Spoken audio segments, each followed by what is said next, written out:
우리가 구원을 받으면은 우리의 삶에서 어떤 현상이 일어나는가를 제가 설명을 하려고 합니다. 구원을 받은 사람은 이렇게 살아야 된다 하고 설교를 하려는 게 아닙니다. 예수님을 믿으면, 예수님을 영접하면 우리에게 새 생명이 시작되지요. 성령님이 우리에게 오시게 됩니다. 예수님을 믿고 구원을 받으면 거듭나지요. 이것은 어떤 교육으로 되는 것이 아니고, 이건 뭐 어떻게 사람을 어떤 하나의 종교인으로 만들어내는 그런 것이 아닙니다. 정말 구원을 받으면 하나님의 생명이 우리에게 와서 여기서 새로운 삶이 시작이 된다는 것입니다. 제가 계속 그 갈등을 느끼고 고민하는 것은, 구원을 받으면 이런 현상들이 너무나 자연스럽게 일어나는 것이 지극히 정상이라는 것입니다. 근데 이제 구원을 받았다고 말하는데 이런 현상들이 생기지 않을 때 이걸 어떻게 봐야 되느냐 하는 것입니다. 제가 지금 이렇게 이 구원받은 사람에게서 일어나는 현상을 한 3가지 정도 줄여서 이렇게 말씀을 드리고 싶은데, 이거 억지로 만들어내는 거 아닙니다. 그냥 자연스럽게, 정말 구원받으면 자연스럽게 이렇게 되어지는 겁니다. 그래서 오늘 들으시면서 내가 구원을 받았는가 점검을 해보시길 바라고, 또 하나는 구원을 받았는데도 나에게서 이런 현상이 일어나지 않는다면 다시 회복될 수 있는 그런 시간이 되었으면 좋겠습니다. 우리가 신앙생활을 하는 것은 어떤 종교생활 하는 것과 다릅니다. 종교생활은 자기의 수행이 필요하고 자기의 노력이 필요하고 자기의 의지를 동원해서 뭔가를 만들어내는 것이 종교생활입니다. 불교, 천주교, 유교 다 그런 종교들입니다. 근데 성경에서 말하는 신앙의 원리는 내가 뭘 만들어내는 게 아닙니다. 예수님이 내 안에 오시면은 지극히 자연스럽게 일어날 수밖에 없는 현상이 있다는 사실입니다. 그래서 우리가 이제 구원받은 사람은 내 안에 계신 성령님, 새 생명, 그 흐름 속에 내가 들어가는 겁니다. 그 흐름 속에 들어가면 이런 현상이 생깁니다. 첫 번째는 구원받으면요, 세상이 다르게 보입니다. 그렇습니까? 여기 구원받은 우리 형제 자매님들, 구원받았을 때 세상이 다르게 보이덥니까? 말이 이상하네. 보였습니까? 구원받고 예수님이 내 모든 죄를 사해 주시고 내가 하나님의 자녀가 되었고 영생을 얻었다. 그리고 세상을 보니까 세상이 달라 보이지 않았습니까? 이건 뭐 어떻게 설명을 못합니다. 제가 지금 이 이야기를 딱 했을 때 듣는 우리 형제 자매님들, 맞아, 그래서 딱 동의하시는 분들 지금 당장 나와서 간증하라 그러면 나는 예수 믿고 세상이 어떻게 달라 보였는가 이야기할 사람들 줄을 설 겁니다. 그렇죠? 이건 무슨 종교적으로 세뇌시킨 거 아니에요. 성령님이 오시면 세상이 달라 보입니다. 그것 중에 하나가 하여튼 첫 번째로 막 말할 수 없는 기쁨이 있습니다. 물론 그 어떤 감정, 기쁨이 구원의 증거는 아닙니다. 기쁨이 있어야 구원받았다 이런 건 아니에요. 그런데 구원받으면 이 마음 속에 하여튼 이게 기쁨이 일어나면서 세상이 달라 보입니다.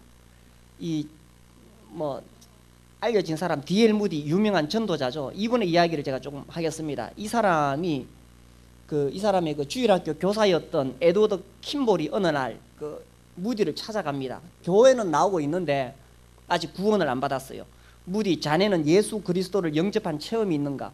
글쎄요, 저는 어머니를 따라 교회에 다녔고 지금도 교회에 다니며 예수님을 믿고 있다고 생각합니다. 내 말은 자네가 개인적으로 죄사함을 받고 거듭난 적이 있는가 하는 것이네. 나는 자네의 영혼을 두고 기도를 많이 했네. 이 사람이 올까 말까 하다가 와가지고 이제 그날 복음을 전했어요. 킴볼 선생과의 대화는 형식적인 신앙생활에 젖어 있던 무디의 마음을 일깨워 주었다. 그날 무디는 죄악된 자신의 모습을 발견하게 되었고, 첫 번째는 죄악된 자신의 모습을 발견합니다. 구원받기 전에. 두 번째, 그와 동시에 예수 그리스도를 구세주로 받아들여 자신의 모든 죄를 사함받았다. 이게 구원이거든요. 훗날 그는 당시의 심정을 이렇게 고백했다. 그리스도의 은혜로 죄 사함 받은 날 아침, 밖으로 나가 만물을 보았습니다. 태양이 그토록 사랑스럽게 보인 적은 없었습니다. 지저귀는 새소리도 내 마음을 감동시켰습니다. 모든 것이 달라진 것입니다. 그랬습니까? 구원받고 세상이 달라 보입니다. 이게 특별한 이런 사람들의 이야기입니까? 정도의 차이는 있을 수 있겠지만 구원받은 사람은요, 진짜 세상이 달라 보입니다. 저는 안타까운 것이 오늘날 구원을 받게 만들려고 막 교육을 시켜서 만들려고 만들어내니까 이런 감격이 없는 것 같아요. 우리는요, 내가 구원받기 전에 잘 느끼지 못했던 무거운 짐이 나를 누르고 있다는 것입니다. 근데 알고 보니까 그것이 결국 생명의 근원이신 하나님을 떠나 살았기 때문에 그런 거예요. 죄 가운데 살았기 때문에 그런 거예요. 그러다가 예수님의 십자가 공로를 듣고 구원받았을 때 그런 무거운 짐들이 쫙 날아가 버려요. 그 순간 나를 짓누르고 있던 어떤 무거운 그 바위돌 같은, 거기서 해방이 되니까 그냥 날아갈 듯한 그런 감동이 있게 되고 세상이 달라 보이게 되는 것입니다. 하이델베르크 요리문답, 이게 이제 종교개혁 이후에 만들어진 것인데, 그 58번 조항에 이런 게 있습니다. 영생에 관한 조항은 당신에게 어떤 위로를 줍니까? 답: 지금 나는 나의 마음속에서 영원한 기쁨의 시작을 느끼고 있기 때문에 이 세상의 육신의 생명이 끝난 후에 나는 완전한 축복을 누릴 것입니다. 예수님 영접하는 순간 마음속에서 영원한 기쁨의 시작이 있다는 것을 느낀다는 것입니다. 그 축복은 눈으로도 볼 수 없고 귀로도 들을 수 없고 사람의 마음으로도 알 수 없는 것이지만 이것 때문에 하나님을 영원토록 찬양하는 것입니다. 내가 예수 믿는 것은 주의 말씀 받은 그날 참 기쁘고 즐겁도다. 내가 다 이해할 수 없어요. 눈으로 볼 수 없어요. 귀로 들을 수 없어요. 그러나 말할 수 없는 영원한 기쁨이 내 속에서 시작된다는 것을 느끼게 됩니다. 그래서 이 예수 믿고 구원받을 때에 하여튼 세상이 달라 보이고 인생이 달라 보이고, 그래서 인생의 가치관이 달라지게 되고 세계관이 달라지게 되는 것입니다. 내가 무엇을 위해 살아야 되며 내 인생에서 가장 가치 있는 것이 무엇인가? 이전에 귀하게 여기던 것들, 검은 보화, 세상 출세, 성공, 정말 그런 것들이 지푸라기만도 못한 먼지같이 보이고, 내 인생에서 가장 소중한 것이 무엇인가? 나를 구원하신 예수 그리스도. 바울이 이렇게 고백하잖아요. 빌립보서 3장 말씀, 빌립보 3장 7절 8절 같이 읽겠습니다. 7절 8절 시작. 그러나 모든 내가 그리스도를 위하여 다 해로 여길 뿐더러 또한 모든 것을 해로 여김은 내 주 그리스도 예수를 아는 지식이 가장 고상함 때문이라. 내가 그를 위하여 모든 것을 잃어버리고 배설물로 여김은 그리스도를 얻고. 이전에 그가 귀하게 여기던 어떤 것들도 혹시 내가 옛날에 귀하게 여기던 그것 때문에 예수 그리스도에 대한 가치를 잃어버릴까 봐 그것을 해로 여긴다는 거예요. 해로. 모든 것을 해로 여기면 모든 것이 오히려 나한테 해롭다. 내가 검은 보화가 있어서 내가 명예가 있어서, 그것 때문에 내가 예수 그리스도를 더 사랑해야 되는데 그것 때문에 예수님을 사랑하지 못한다면 이것을 해로 여긴다는 거예요. 해로.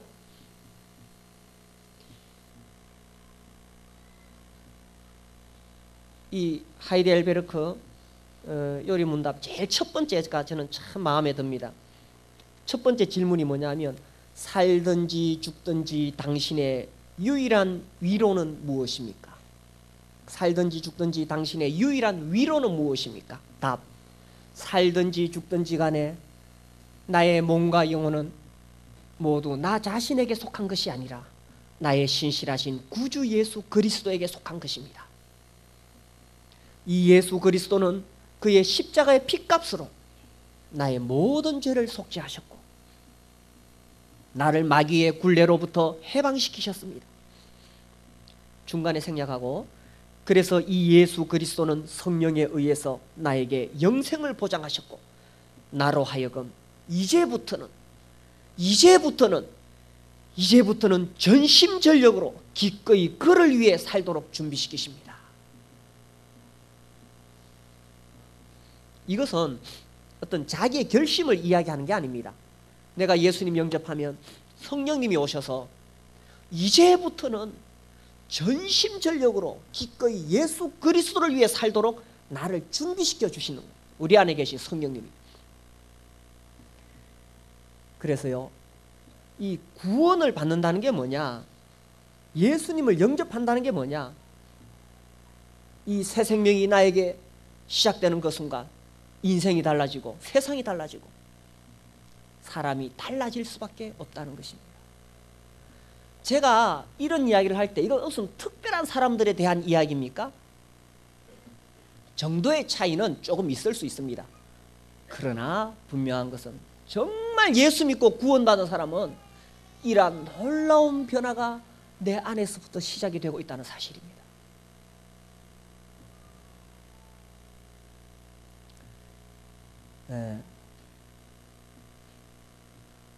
이 하이델베르크 이 질문, 이 요리 문답에 대한 게요, 이게 뭐냐 하면은 사실 종교개혁 이후에요, 로마 가톨릭과 또 개혁가들 사이에 많은 갈등이 있습니다. 방금 제가 이야기했던 이것은 1563년에 만들어졌어요. 독일의 팔레티네이트 지방의 영주였던 프레드릭 3세, 이 사람은 본래 가톨릭 배경에서 자랐는데 자기 아내가 루터의 영향을 받은 분이에요. 그래서 결혼하면서 그 아내가 날마다 성경을 읽게 하니까 성경을 읽으면서 이분이 성경의 진리를 깨닫게 됩니다. 그리고 44세 때인가 아까 이야기했던 그 지역의 영주로 가게 됩니다. 하이델베르크가 그 지역의 수도였어요. 그래서 이제 그 당시에 이제 이 개신교도들, 종교개혁 이후에 개신교도들 사이에도 의견이 안 맞는 게 많아요. 그래서 막 자기들끼리 많이 싸웁니다. 그때 이제 이 프레드릭이 자기 지역에 있는, 또 독일 지역에 있는 개신교도들이 하나의 어떤 신앙의 원리로 통일이 되면 좋겠다. 그러면 더 이상 안 싸울 수 있겠다. 이런 생각을 가지고 젊은 두 학자를 부릅니다. 우르지누스와 올레비아누스. 이들을 두 사람을 불러서 그들로 하여금 어떤 우리가 믿는 게 뭐냐라는 것을 한번 정리를 해봐라. 그래서 이제 이걸 만듭니다. 이제 이런 것으로 만들어진 것이 우리나라에는 웨스트민스터 신앙 고백, 이게 많이 알려져 있고 또 여러 개 있습니다. 있는데 제가 볼 때는 이 하이델베르크 요리문답이 아주 하여튼 읽으면 참 이렇게 감동이 됩니다. 근데 이걸 딱 만들었는데 이 루터파 계열에서 이 문제가 있다. 그리고 이제 이 사람을 공격하기 위해서 어떤 세력 다툼이죠. 루터파 쪽에서 이 사람을 이단으로 몰았어요. 하여튼 그 당시는 좀 치열합니다. 종교개혁 시대는 정치와 이 기독교가 다 서로 맞물려 있기 때문에 이게 뗄 수가 없습니다. 그래서 이단으로 몰리면 이제 추방당하는 거예요. 그래서 이제 황제 막시멜리안이 부릅니다. 불러가지고 이제 그 재판을 합니다. 이제 이 사람은 이단으로 제소가 되었고 쫓겨나게 되는데, 그 상황에서 이제 변명할 수 있는 기회가 왔어요. 그때 이제 변명하기 위해서 황제 앞에 딱 서는 순간 막 얼마나 생각이 복잡하겠어요. 그때 이 사람이 딱 떠올렸던 게 첫 번째 그 질문이었어요. 살든지 죽든지 당신의 유일한 위로는 무엇입니까? 자기가 이걸 가지고 이제 설명을 합니다. 삶과 죽음에 있어서 당신의 유일한 위로는 무엇입니까? 라는 질문을 자기 스스로에게 던지면서 자기가 대답을 해봅니다. 나는 삶과 죽음에서, 아까 살든지 죽든지 간에 같은 뜻입니다. 살든지 죽든지 간에 나의 몸과 영혼이 나에게 속하지 않고 나의 신실하신 구세주 예수 그리스도에게 속합니다 라면서 자기의 신앙을 계속 이야기를 합니다. 그러니까 우리가 지금 여기서 살든지 죽든지 간에 말하는 거하고, 그 사람이 이제 황제 앞에 서서 진짜 죽느냐 사느냐의 그 상황에서 살든지 죽든지 이렇게 말하는 거하고는 상황이 다르겠죠. 그 사람이 거기서 이거 철회하고 그냥 루트파 그대로 숙이고 들어가면 목숨 건지고 영주로서 인생이 보장됩니다. 그러나 그가 믿고 고백했던 바, 그냥 그 자리에서 그대로 이야기하는 거예요. 살든지 죽든지 간에 나의 유일한 위로는 나의 몸과 영혼이 나에게 속하지 않고 나의 신실한 구주 예수 그리스도에게 속한 것입니다. 그래서 너무나 이 사람이 확신에 찬 태도로 침착하게 이야기하니까 거기 모여있는 사람들이 감동을 받았어요. 그래가지고 황제가 무죄 석방 이렇게 됩니다. 사람에 따라 정도의 차이는 있지만 정말 구원받으면 이와 같은 변화가 시작이 된다는 것입니다. 두 번째로 이 구원받은 사람에게 일어나는 현상은요, 이 달라지는 이유가 뭐냐면 내 안에 새 생명이 왔기 때문에 그래요. 예수님을 믿음으로 새 생명이 시작되는데, 새 생명이 오므로 새 생명의 욕구가 일어나게 된다는 것입니다. 새 생명의 욕구가 일어나는데, 그게 뭐냐면 아기가 태어나면 빽빽 웁니다. 왜 웁니까? 젖달라고. 그래서 예수님 믿고 새 생명이 시작되면 우리도 새 생명이 살아가기 위한 젖이 필요해요. 그게 뭡니까? 말씀. 그래서 우리가 말씀을 사모하게 되고 성경을 개인적으로 읽을 뿐만 아니라 주일날 가서 설교를 들으면 그게 얼마나 단지 모릅니다. 그리고 아기가 태어나서 호흡하듯이 기도하게 됩니다. 하나님 아버지를 찾게 되는 거예요. 예수님 믿는 순간 우리 안에 계신 성령님이 내가 하나님의 자녀인 것을 증거하기 때문에 내가 하늘을 향해서 아버지하고 부르고 기도하게 되는 것입니다. 그리고 예수님 영접했을 때 이 새 생명은 유유상종이라 예수 믿는 사람들 만나고 싶은 거예요. 그게 교회에 오게 되고, 그리고 교회 와서 주님 앞에 설 때 예배 드리게 되는 것입니다. 이건 뭐 가르쳐서 되는 게 아니에요. 그래서 주일날 이 떡과 잔 앞에서 예수님이 날 위해 저렇게 살이 찢기셨구나, 저렇게 피를 흘리셨구나, 마음에 감동이 되니까 이 떡과 잔 앞에서 우리가 눈물로 기도하게 되는 것입니다. 이건 저기 자연스럽게 일어나는 현상이에요. 아기가 태어나면 빽빽 웁니다. 젖달라고. 새 생명이 시작되면 이런 현상이 자연스럽게 일어나는 거예요. 제가 지금 자 여러분 구원받았으니 이렇게 살아가십시오, 이 설교하려는 거 아니에요. 이런 현상이 저기 자연스럽게 일어나게 된다는 것입니다. 그리고 하나님 말씀을 두려워하게 되고 말씀대로 살려고 발부둥치게 되는 것입니다. 그런데 말씀대로 살려고 해보니까 잘 안 되거든요. 그래서 실패하고 넘어집니다. 예수 믿고 구원받았으니 이제는 정말 거룩한 삶, 성화를 위해 살아가야 되는데 이게 잘 안 되거든요. 그러니까 말할 수 없는 갈등이 속에서 시작이 되어집니다. 자, 구원받은 사람의 큰 특징 중에 하나는 이 속에서 정말 말씀대로 거룩하게 살고자 하는 욕구가 일어나는가 하면, 옛사람은, 옛날의 욕구는 아니야, 뭐 굳이 그렇게 할 필요 뭐 있어, 네 마음대로 살아, 이게 속에서 막 갈등이 일어나요. 그래서 구원받은 사람은요, 전에는 구원받기 전에는 거짓말해도 죄를 지어도 죄책감이 별로 없어요. 그런데 구원받고 나면 그때부터는 차라리 구원 안 받았으면 좋겠는데 이런 생각까지 듭니다. 그렇습니까? 차라리 구원 안 받았으면 내 성질대로 살아뿌리고 한잔 해뿌리면 속이 시원한데, 이건 예수 믿고 구원받았으니 내 성질대로도 못하고, 그렇다고 내 속에서는 이 갈등이 일어나는데 이걸 내가 어떻게 할 수도 없고. 스코틀랜드의 이 종교개혁의 주자였던 존 낙스가 이 스코틀랜드 신앙 고백서를 이제 만들게 되는데, 그 13장에 보면 이제 이런 이야기가 나옵니다. 하나님의 영을 갖지 못한 사람들은 이러한 갈등을 느끼지 못한다. 그렇죠? 교회를 나와도 구원 안 받은 사람은 이런 갈등이 없어요.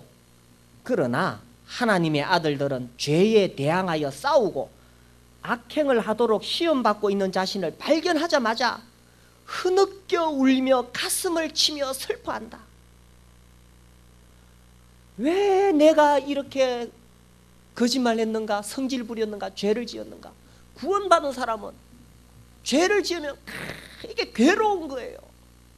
그러니 구원 안 받았으면 이런 갈등할 필요 없는데 너무 괴로워가지고 가슴을 치고 흐느껴 울며 슬퍼하는 것입니다. 그렇습니까? 이거 없으면 구원받은 이게 보기가 좀 곤란합니다. 예수 믿고 구원받으면 우리가 빛이신 하나님께로 나아가고 우리 안에 성령님이 오시기 때문에 죄를 지으면요 말할 수 없는 고통이 시작되는 거예요. 그러다가 만약 이들이 넘어질 경우 진지하고 꾸밈없는 회개로 다시 일어난다. 그럼 어떻게 다시 일어나느냐? 정말 진지하고 꾸밈없는 회개를 통해서 여기서 일어나게 되는 것입니다. 이 회개에 대해서 그 불링거라는 사람이 있어요. 이 사람은 그 종교개혁 시대에 루터와 함께 활동했던 쩌빙글리의 20년 이렇게 후배되는 사람인데, 저는 이게 참 마음에 듭니다. 회개가 무엇인가를 4가지로 이렇게 단계로 이야기를 하는데, 첫 번째는 이신칭의, 그러니까 믿음으로 의롭다함을 받은 인간은 하나님의 말씀에 고발을 받아 그의 모든 부패와 모든 구체적 죄를 인정하고, 하나님 말씀은 거울이잖아요. 거울 앞에 섰을 때 내 속에 있는 온갖 모든 썩은 것, 이런 죄들을 하나님 앞에 인정하게 된다는 것입니다. 두 번째, 자신의 죄를 마음속 깊은 곳으로부터 슬퍼하며 비탄할 뿐 아니라 부끄러운 마음으로 하나님 앞에 솔직히 고백하고, 이게 회개의 두 번째 과정입니다. 자신의 죄를 마음속 깊은 곳으로부터 슬퍼하는 거예요. 나에게 이런 것이 있구나, 부끄러워가지고 하나님 내가 이런 죄가 있습니다 하고 솔직하게 고백하는 것입니다. 세 번째 단계, 분개하여 이 죄악을 증오하고, 내가 다시는 이런 죄에 빠지지 않아야지. 네 번째 단계, 이제는 자신의 삶을 철저히 고쳐 살면서 나머지 생애를 통해 깨끗함과 덕스러움을 추구하는 것이다. 이게 회개라는 거예요. 이제는 내가 이런 삶을 돌이켜야지 하면서 일어나가지고 새롭게 시작하는, 이게 회개. 회개는 유일회적이며 반복적이다. 이것이 회개에 대한 올바른 태도입니다. 소위 말하는 구원파에서 이게 문제가 많이 생겼어요. 박옥수 계열, 이요한 계열, 그 외에 여러 구원파 계열, 우리 성도님들이 잘 알아야 되는데 우리는 그들과 전혀 다릅니다. 교회 역사 속에서 우리 모임은, 우리 브레드린 모임은 정말 경건한 사람들로 계속 인정이 되어졌어요. 소위 말하는 구원파 완전히 다릅니다. 구원파도 이게 하도 문제가 되니까 나중에 교리를 고쳤어요. 회개가 한 번뿐이다 하다가 하도 공격을 받으니까 지금 또 그렇게 조금 말 안 하는데, 회개는 예수님 믿는 순간 단 한 번 일어나는 유일회적인 회개와 함께 그 다음에 살아가면서 이런 갈등이 있을 때에 방금 이야기했듯이 다시 돌이키는 이런 회개는 우리가 계속 하는 것입니다. 죄를 짓고도 나 이제 십자가 믿어 천국 가는데 이렇게 뻔뻔스러운 태도가 아니라는 것입니다. 이제 정말 내가 죄를 지으면 이거는 천국 가느냐 지옥 가느냐 문제가 아니에요. 구원받으면 천국은 보장되어 있습니다. 그런 측면이 아니라 정말 거룩하신 하나님 앞에서 방금 이야기했듯이 마음속으로부터 슬퍼하고 고통하면서 돌이키는 것, 이것이 회개라는 것입니다. 그래서 이 새 생명의 욕구가 아주 자연스럽게 일어납니다. 여기서 덧붙여서 그러면 어떻게 우리는 죄로부터 승리하는 삶을 살 수 있느냐, 이 주제로 이야기하자면 너무 길지만 답은 하나입니다. 내 노력과 의지로 죄를 다스리는 게 아니에요. 예수님 믿는 순간 성령님이 나에게 오십니다. 그래서 이 성령님이 나를 지배하시도록 해야 돼요. 예수 그리스도가 나를 주관하시도록 해야 돼요. 그래서 내 힘으로 죄 안 짓고 발버둥 치려면 이건 무조건 실패합니다. 왜냐하면 죄의 힘이 나의 힘보다 강합니다. 구원받았다는 것은 이 마치 그 탱자나무에 가지가 잘려지고 거기에 귤 가지가 덧붙여져서 탱자를 열지 않고 귤을 여는 것처럼 이제 예수님의 생명이 나에게 덧붙여져서 이제는 죄의 열매가 아니라 의의 열매를 맺는 것입니다. 이것은 내 노력이 아니라 내 안에 계신 성령님을 통해서 예수 그리스도가 나를 주관하시고 다스릴 때에 우리는 죄로부터 승리하는 삶을 살게 되는 것입니다. 이것이 정말 놀라운 구원을 체험하는 삶이라는 거예요. 그래서 죄 짓는 것을 당연하게 생각하지 마십시오.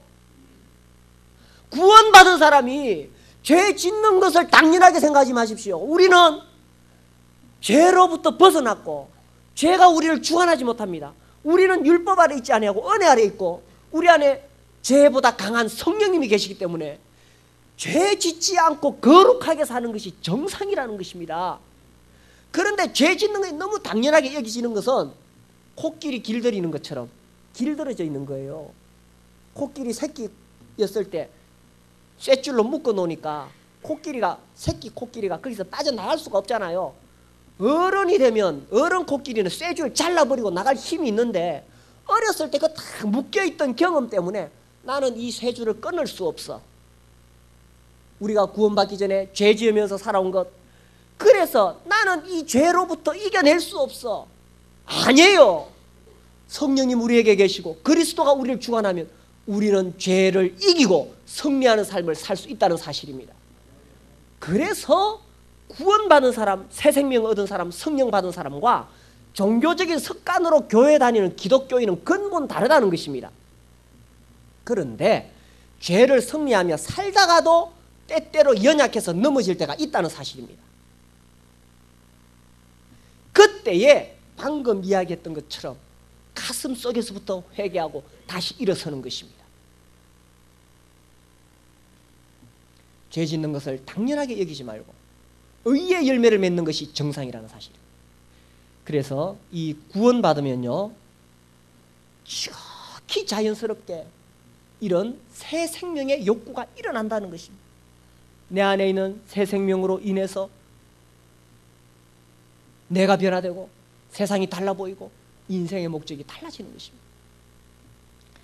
그리고 이 세 번째로요, 이런 내 안에 뜨거운 욕구가 있으면서 일어나는 현상, 오늘 우리가 사도 바울의 이야기를 읽었습니다. 이 사도행전 19장에 보시면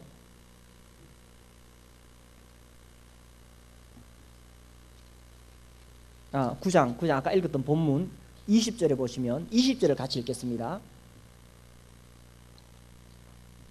20절 시작. 즉시로 각 회당에서 예수가 하나님의 아들이심을 전파해. 이 바울이 이제 예수님을 믿게 됩니다. 그 앞에서. 근데 방금 제가 앞에 두 가지 이야기를 했던 것은 이 사도행전에는 설명이 안 나오지만 바울에게도 당연히 이러한 것이 있었습니다. 방금 제가 앞에 세상이 다르게 보인다, 새 생명의 욕구가 일어난다, 이건요 특별한 사람 아니라 구원받으면 누구나 다 이렇게 되는 것입니다. 그러면서 이 안에서 뜨거운 열정이 생기니까 이걸 참지 못하고 밖으로 뛰쳐나가게 됩니다. 그래서 20절 즉시로 사도 바울이 성경 공부하고 나갔습니까? 어떻게 나갔어요? 즉시로 뛰쳐나갔습니다. 성경 공부가 필요 없다는 이야기는 절대로 아닙니다. 우리가 예수님 복음을 전하는 것은 성경을 잘 알아서 전하는 거 아니에요. 성경 다 배워가지고 전하겠다는 사람, 성경 많이 배우면요 더 못 전합니다. 왜? 처음에 받았던 열정이 그동안에 다 식어버려. 예수님 영접하는 순간 이 세상이 막 달라 보이면서 막 이상하거든요. 막 진짜 구름 위를 걷는 것 같습니다. 물론 그 감정을 너무 중요하게 생각하면 안 되죠. 그러나 아무튼 예수님 영접하고 세상이 달라 보이면서 그 뜨거운 열정으로 전도할 때에 구원받으면요 성경 많이 알아야 전도하는 거 아닙니다. 예수님께서 우리를 변호사로 부르셨습니까? 증인으로 부르셨습니까? 법정에 가서 증인이 법을 많이 알아야 말할 수 있습니까? 법 많이 아는 사람 누구예요? 변호사요.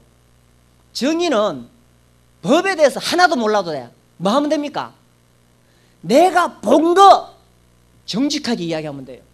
내 삶에 일어난 거 정직하게 말하면 돼요. 내가 창세기 출애굽기 다 몰라도 한 가지 아는 것은 예수 그리스도께서 내 죄를 위해 죽으심으로 이제 내가 죄사함 받고 하나님 자녀 되었다는 것입니다. 날 때부터 소경되었던 자 예수님 눈을 뜨게 해주셨습니다.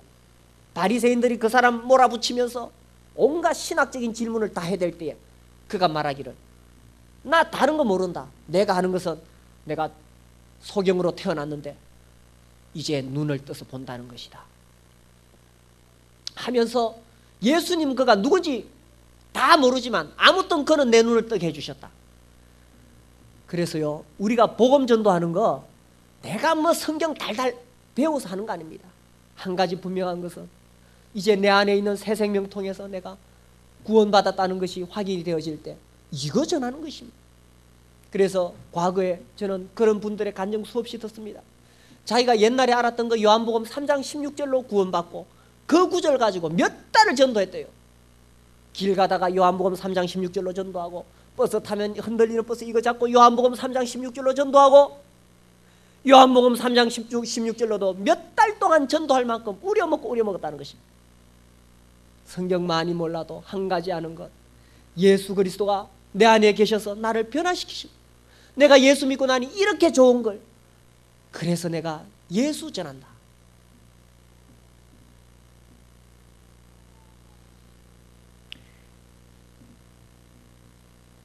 예수님 믿으면요 성경이 사실로 믿어집니다. 그렇습니까? 성경이 하나님 말씀으로 믿어집니다. 우리는 하나님 말씀 통해서 천국과 지옥이 있다는 것을 압니다. 우리는 양심적으로 이 말씀을 거부할 수 없습니다. 마가복음 9장 43절에 만일 네 손이 너를 범죄하게 하거든 찍어버리라. 장애인으로 영생에 들어가는 것이 두 손을 가지고 지옥 꺼지지 않는 불에 들어가는 것보다 나으니라. 우리는 이 말씀 알고 구원받으면 제일 먼저 생각하는 것이 우리 부모님은 어떡할까? 내 자식들은 어떡할까? 나는 이제 예수 믿고 구원받아 천국에 가는데 내 아버지 내 어머니는 이 사실 알지 못하니 지옥 가지 않는가? 이건 누가 가르쳐서 되는 거 아니에요. 이거 가르칠 필요 없어요. 구원받으면 제가 이 복음 전하면서 구원 딱 받으면 사람들이 아이고 우리 아버지는 어쩌고요. 우리 어머니는 그래도 잘 구슬려면 교회 나오겠는데 우리 아버지는 어쩔까요? 이거 뭐 전도하라고 교육했어요? 뭐 했어요? 그러나 구원받으면요 예수님이 오시면 하나님 말씀이 믿어지고 그래서 지옥 가는 내 가족들 내 친구들 생각할 때 가슴이 아픈 것입니다. 그래서 나가서 전하다가 아버지 예수 믿고 천국 가요 전하니까 아버지가 무슨 택도 없는 소리 하느냐 하고 쫓아내버리고 친구들한테 막 전하니까 너 이상해졌다 미쳤다 그래 말싸움하고 왕따 당하고 물론 그것이 지혜롭지 못한 방법입니다. 지혜롭게 전해야 돼요. 그러나 분명한 것은 정말 구원받으면 내 속에 막 불이 생기는데 불이 생기는데 어떻게 나 혼자 천국 간다고 적당하게 표 안 내면서 그렇게 살아갈 수 있겠어요? 불가능합니다.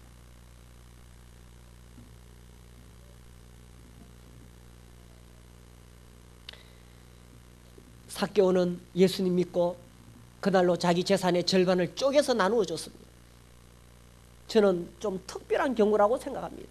우리 모두가 이렇게 될 수는 없지만 정도의 차이는 있지만 정말 구원받으면 우리 안에서 변화가 시작이 되는 것입니다.